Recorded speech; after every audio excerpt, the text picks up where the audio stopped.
네, 이렇게 책임이 있는 일본 기업이 아닌 한국 기업이 대신 판결금을 내는 방식이다 보니까 피해자들의 반발이 예상되고 있습니다. 게다가 강제동원에 대한 일본의 명확한 사과 없이 과거에 발표된 담화를 재확인하는 데 그칠 가능성이 높아 보입니다. 피해자 지원 단체들은 내일 항의 집회를 예고했습니다. 이어서 김수연 기자입니다.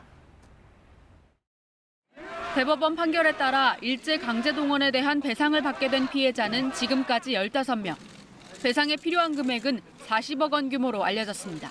정부는 재원 마련을 위해 우선 한국 기업들의 자발적 기부를 호소할 계획인 것으로 전해졌습니다. 1965년 한일 청구권협정 당시 수혜를 입은 기업이 강제동원 피해자 지원재단에 우선 출연할 것으로 보입니다. 포스코 등 해당 기업들은 아직 공식 요청을 받지 않았다면서 정부의 발표가 나오면 검토하겠다고 밝혔습니다. 재단에서 정식으로 요청이 오게 되면은 공식 절차를 통해서 적극적으로 검토할 예정입니다.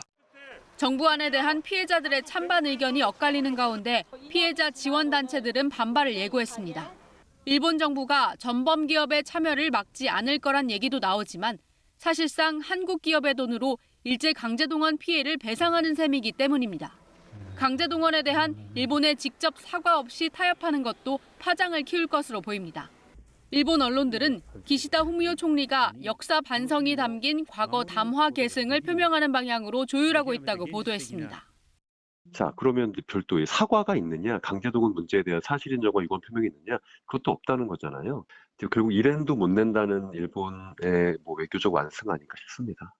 민족문제연구소 등 피해자 지원단체들은 내일 정부의 공식 발표가 나오면 입장문을 내고 집회를 열 계획입니다. KBS 뉴스 김수연입니다.